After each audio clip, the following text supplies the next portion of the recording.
wish I can see that place. I wish sometime before I die, I can return. But in that hope, it stayed alive in their DNA. And it produced you, and it produced I, that we are here, but we're here because of all of them. And that's why we take an opportunity to call their names out too, to say, I haven't forgotten you. Because of you, we made it back, and we made it back. So we want to dedicate a moment of silence and call out every name of every uncle, every aunt, every grandmother, every grandfather, every man in the corner store, every woman on the corner store, everybody, every adult that ever looked down and gave you a hand to lift you up, that you made this journey. Let them share this moment with you. It's a spiritual moment, and the vortex is open, but we're back at the scene of the crime, where it all began. Of course it began with our capture. Of course it began with the other humiliations, but here was an indelible spot that we knew. Here and all of the other edifices that represent the dungeons along the Gulf of Guinea, along this coast. If it was not this one, it was one like it. Before they were these edifices, they were cages. They built cages on the shores of the ocean before they felt that this was a profitable enough build.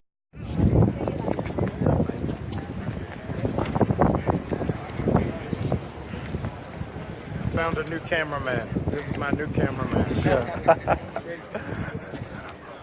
Once again, welcome back to Ghana.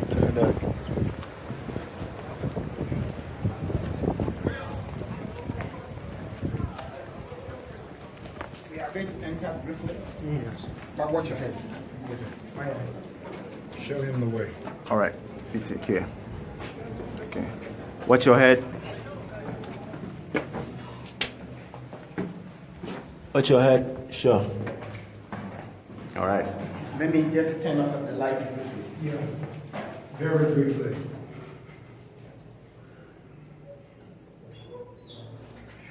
Wow.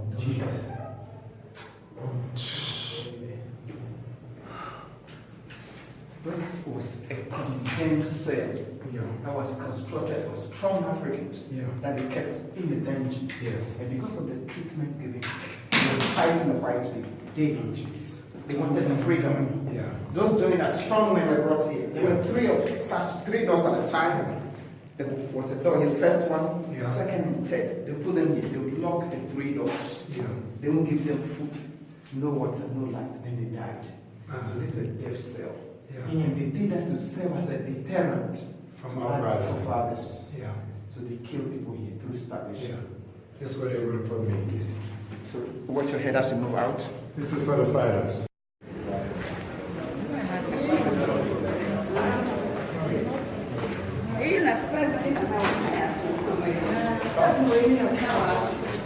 These and this were built for women, 150 in each. And women shouldn't have been enslaved in the first place. No.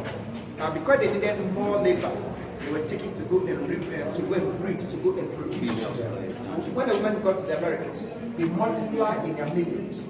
So they did production and reproduction. In this dungeon, they were treated like the men. They go to toilets here, they urinate.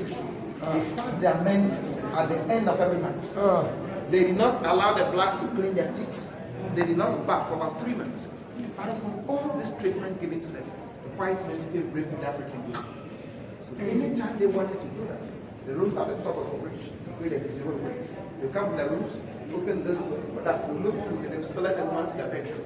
The suicide were punished, and that's it. Some became pregnant at a time. Alright, so I just want to say something before we right about the male dungeons in the church. That was the first Anglican church, or the first English church in the country. So basically, whilst God was worshipped, whilst they sang hallelujah upstairs, others died and mourned right underneath. And the dungeons we are about to see contained more than 1,000 people. At the time? At the time, yeah, when it was filled up to capacity.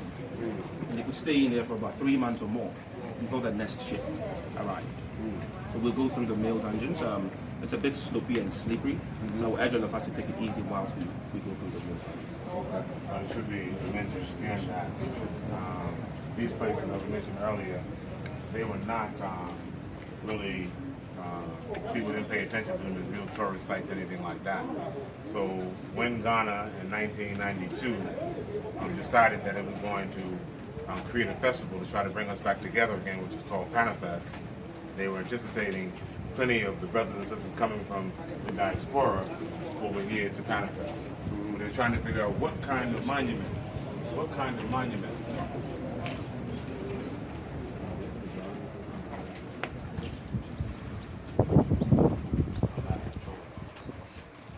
So they were trying to figure out in 1992 what could be done to make a monument of what this place represents. Because nothing here shows our monument. Ah, yes.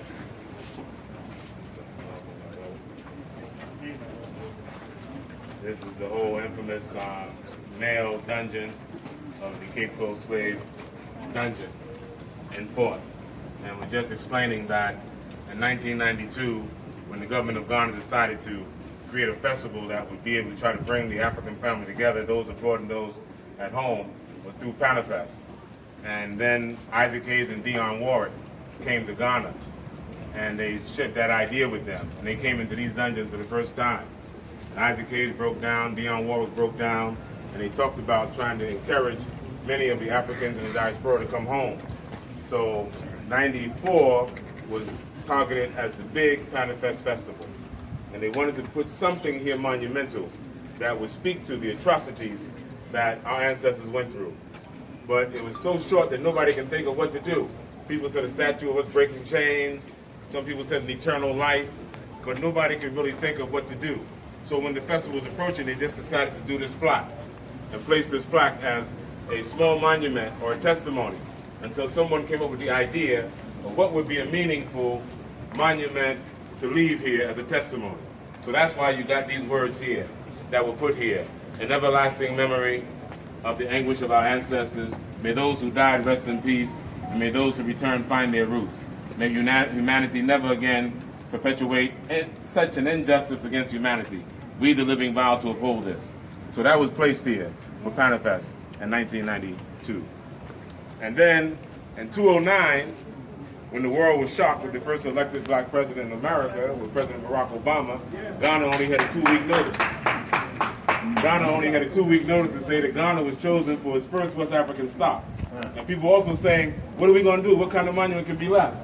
So the plaque on the other side was the plaque that President Barack Obama and Michelle Obama placed with the family. They say they also came through here. So these are really the only two artifacts or monuments that have been placed that has anything to do with those of us from the diaspora and the testimony of our ancestors having gone through the atrocities. This is a real dungeon. This was made to house our ancestors. So watch your... Just a second.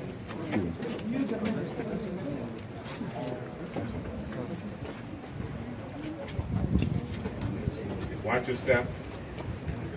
Watch your step. It's a slope.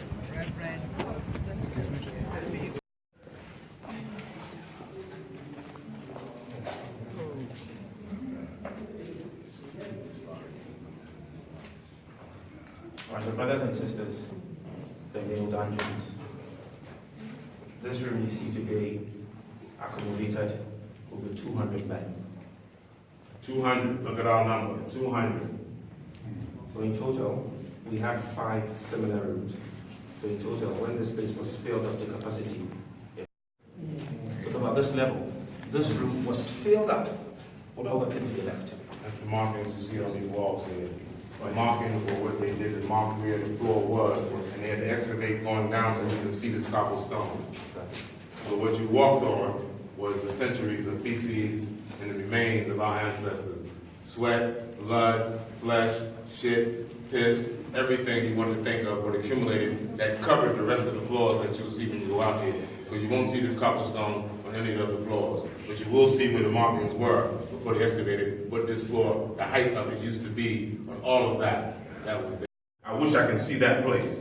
I wish sometime before I die, I can return. But in that hope, it stayed alive in their DNA. And it produced you, and it produced I, that we are here, but we're here because of all of them. And that's why we take an opportunity to call their names out too, to say, I haven't forgotten you. Because of you, we made it back, and we made it back. So we want to dedicate a moment of silence and call out every name of every uncle, every aunt, every grandmother, every grandfather, every man in the corner store, every woman on the corner store, everybody, every adult that ever looked down and gave you a hand to lift you up, that you made this journey. Let them share this moment with you. It's a spiritual moment, and the vortex is open, but we're back at the scene of the crime, where it all began. Of course it began with our capture. Of course it began with the other humiliations, but here was an indelible spot that we knew. Here and all of the other edifices that represent the dungeons along the Gulf of Guinea, along this coast. If it was not this one, it was one like it. Before they were these edifices, they were cages.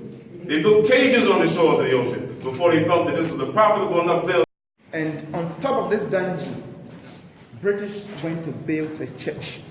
They said they were Christians. And they called the church SPG, Society for the Propagation of the Gospel. That changed into Anglican Church in this country. Wow. So they were up with their Bible, shouting hallelujah. And now people were just suffering from money. Here's a urinal that drains the urine into the sea.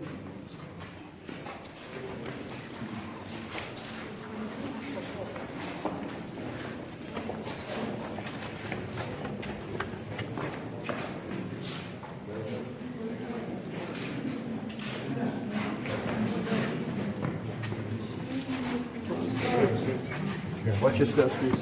Watch your steps. Watch your steps.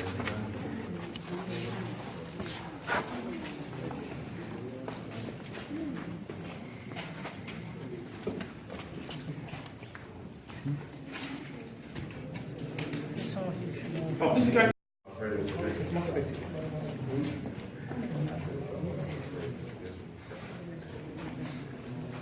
Make room, make room. Yeah. Yeah. We do. It's very serious. And we realize the moments that we are here versus the weeks and months that our ancestors were here. We feel it after 10 minutes. But we can only imagine what they felt after months. As our brother described, this shrine was here because this was a sacred place that existed before the colonials came here to build this fort.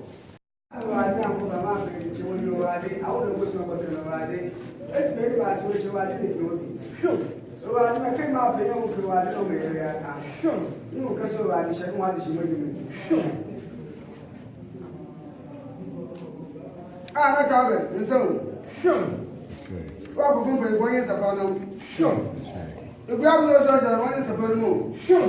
Never look with some, sure. And if you have some, sure. One focus on this and so, sure. They can't win another new, sure. Sure. I have one few and one bread, sure. The Siciana was how much you won't do good in you, sure. While they had your own to you, sure. I felt about the one, sure. While they, my baby saw this and Pokemon, sure. I do go to my eyes, sure. I ain't sure. Sure. I'm for one. Sure. One and out of my head with you. Sure. No apple. This is a rabbi. Papa one. If you're not able to better, I don't give you from one. Sure. If they say to me, please die, you should die. No saka. Sure. We'll do for you. Sure. Pa! Free. Pa! Free. Pa! Free. Yes, I'm home. So I'll explain what we spoke about here. That is a language. First of all, he said, in thank the Almighty God of the supreme being of any of your safety. You are children of this land. He welcomes you. May the Almighty God also bless whatever you're doing here. On your way back, may He protect you so that you can get home safely. May He bless whatever you are doing there. May He bless your children's children. So that is a short prayer the priest performed for us.